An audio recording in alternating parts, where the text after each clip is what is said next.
Right, boys and girls, I've got the video today is regarding installing the laygear back into the gearbox. This is a tricky little operation. It may come up okay on the video, I don't know. I'm not an expert filmmaker, and neither am I an expert mechanic. I'm self-taught, as I've told you. It's for amateur builders only, so you're going to see if you can do it better than this, then that's fine. Anyway, what I gave you some information that wasn't quite correct. I asked you to, if you remember, when we put the laygear bearings in, the little needles, I asked you to cut down the old lay shaft, because a new shaft comes with the kit, and that'll get installed after we've got all the rest of the jobs done. I'll show you. So I asked you to cut the old lay shaft down to the length of the laygear plus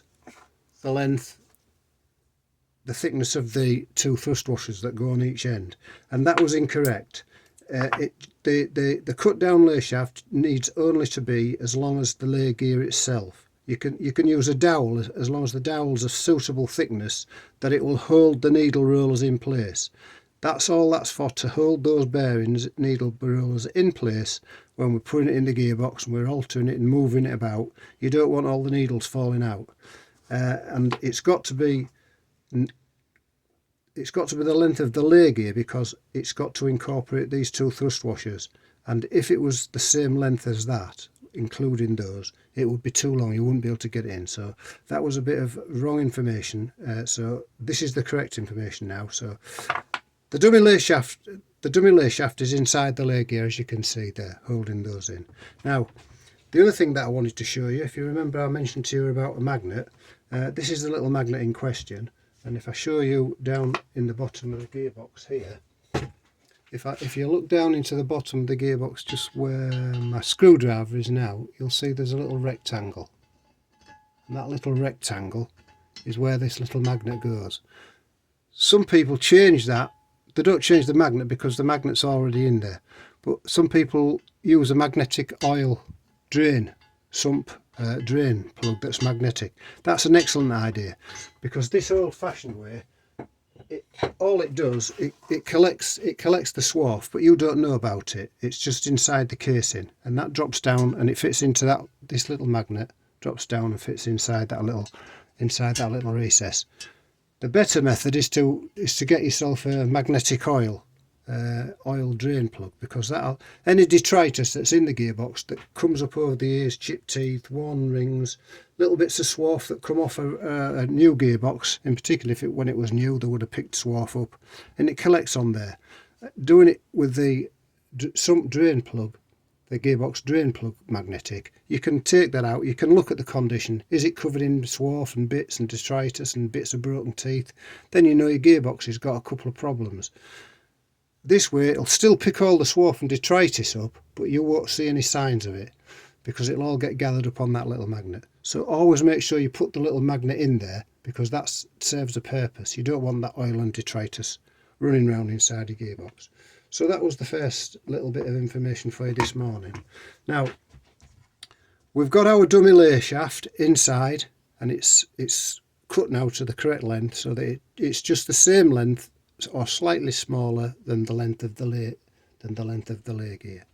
So our next job that we've got to do, without making all your internals fall out, just poke your finger on the end of it.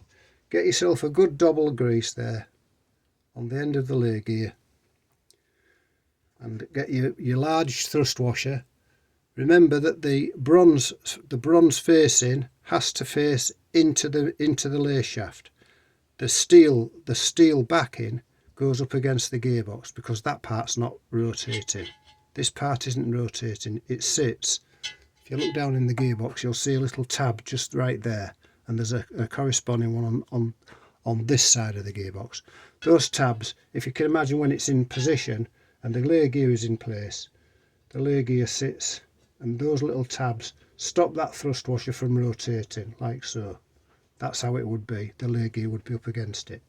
There's 3 springs that push against that to keep that tensioned up against here, so it's got a smooth running surface to run on.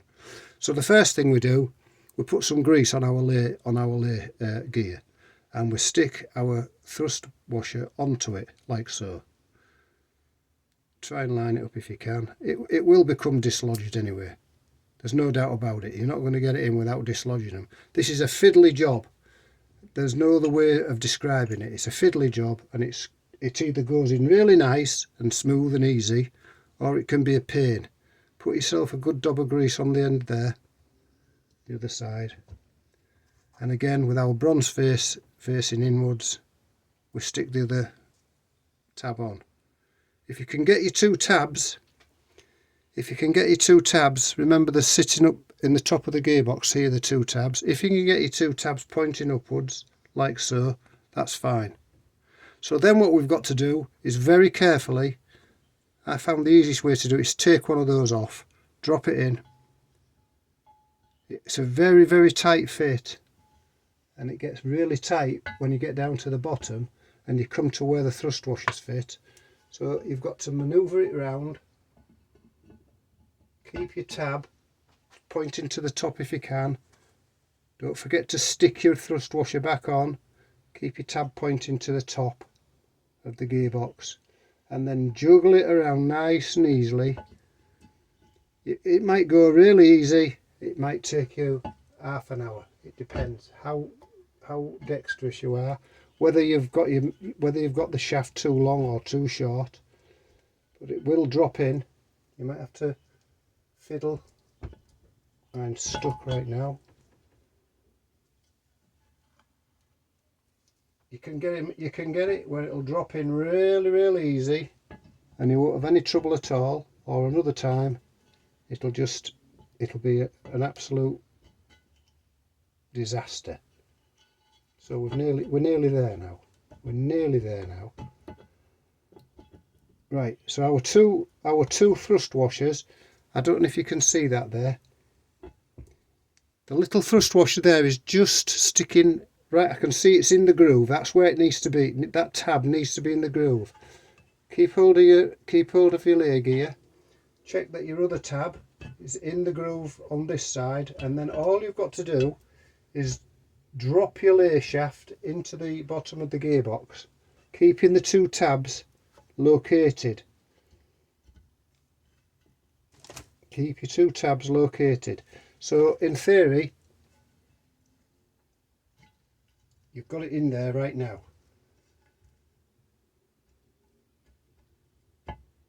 What you're trying to do is you're trying to keep the thrust washers. You're trying to keep the tabs on the thrust washers in this groove. You don't want your thrust washer dropping right down with your laygear. But once you've got it right, your laygear will just fall into the bottom of the gearbox, and you can get a screwdriver, a small screwdriver, and manipulate the little washer back up again. But what you're aiming for is what you can see there right now.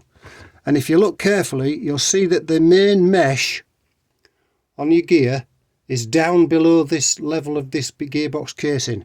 If it's not below that level, if this lay shaft is not laid far enough down into the bottom of the gearbox there, you will not get your input shaft bearing and everything pressed in, because it's got to feed past the mesh to mesh into this gear. When that lay gear gets lifted back up again, it'll mesh into this gear here, like so. So if it's you can see it's quite tight. There's probably 1/4 of an inch of manoeuvrability, but remember, when the bearing's in there, there isn't that much manoeuvrability. So get your lay shaft dropped down there, and that is where it will stay for now, and that'll get lifted back up. The next task, let me just show you that what we're trying to achieve with the lay shaft laid in the bottom of there. Don't go rocking about and rattling your gearbox and knocking about all over, because you want to keep that as nice and snug as you can. The bearings won't fall out because our dummy lay shaft is in there holding those bearings in place. We can manoeuvre that a little bit with we can poke a screwdriver in the end later on if we need to line it up. We can get a screwdriver in just to manoeuvre it up back into its proper position. Laid in the bottom of the gearbox, because the next stage of the rebuild, after we've put the reverse idler and everything in, and the reverse idler has to drop down in there as well, so it's quite congested in that gearbox, so it's got to be laid down so that it gives you more room to manoeuvre the rest of the gears in. Let's see if I can find a reverse idler.